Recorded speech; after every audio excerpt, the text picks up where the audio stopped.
Asal mula nama Nagari Minangkabau. Dahulu di Sumatera Barat tersebutlah sebuah kerajaan bernama Kerajaan Pagaruyung. Kerajaan itu dipimpin oleh seorang raja yang adil dan bijaksana. Rakyatnya senantiasa hidup aman, damai, dan tentram. Suatu ketika, ketentraman negeri itu terusik oleh adanya kabar buruk bahwa kerajaan Majapahit dari Pulau Jawa akan menyerang mereka. Situasi tersebut tidak membuat kerajaan Pagaruyung gentar. Musuh pantang dicari, datang pantang ditolak. Kalau bisa dihindari, tapi kalau terdesak kita hadapi. Demikian semboyan para pemimpin kerajaan Pagaruyung. Suatu hari, pasukan kerajaan Majapahit tiba di Kiliran Jauh, sebuah daerah perbatasan kerajaan Pagaruyung.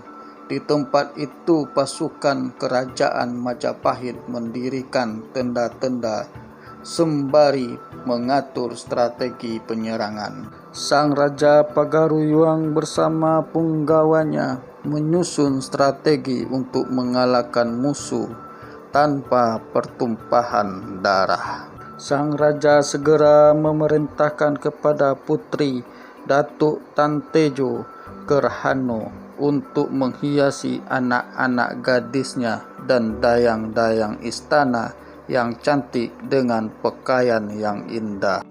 Datuk Tan Tejo Gerhano adalah seorang putri yang memiliki tata krama dan kelembutan. Sifat-sifat itulah diajarkan kepada anak-anak gadisnya serta para dayangnya.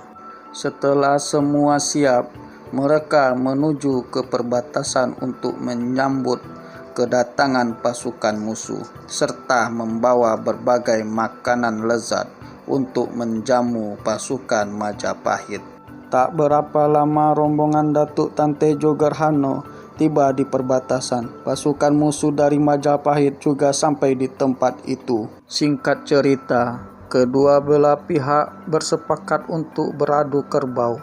Jika kerbau kerajaan Pagaruyung kalah, maka dinyatakan takluk. Dan sebaliknya, Majapahit harus pulang ke Jawa dengan damai. Keesokan harinya, kedua kerbau aduan segera dibawa ke gelanggang. Di sebuah padang yang luas, para penonton kedua belah pihak pun berkumpul di pinggir arena untuk menyaksikan pertandingan yang sangat sengit itu. Kedua belah pihak pun bersorak-sorak untuk memberi dukungan pada kerbau aduan masing-masing. Tapi dalam aduan kerbau, kerajaan Pagaruyung memilih kerbau kecil, sedangkan kerbau Majapahit terlihat beringas dan liar. Aduan berlangsung, sementara itu anak kerbau milik Pagaruyung segera memburu hendak menyusu pada kerbau besar karena dikira induknya.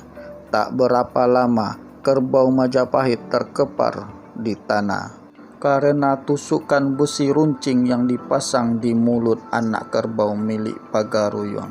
Dan penonton dari pihak Pagaruyung bersorak, "Manangkabau, Manangkabau," demikian teriak mereka. Akhirnya pasukan Majapahit dinyatakan kalah dan mereka pulang ke Jawa dengan damai. Sementara itu, berita kemenangan kerbau Pagaruyung tersebar ke seluruh pelosok negeri. Kata Manangkabau, lama-kelamaan kata Manang berubah jadi Minang. Sejak itu dinamakan Nagari Minangkabau.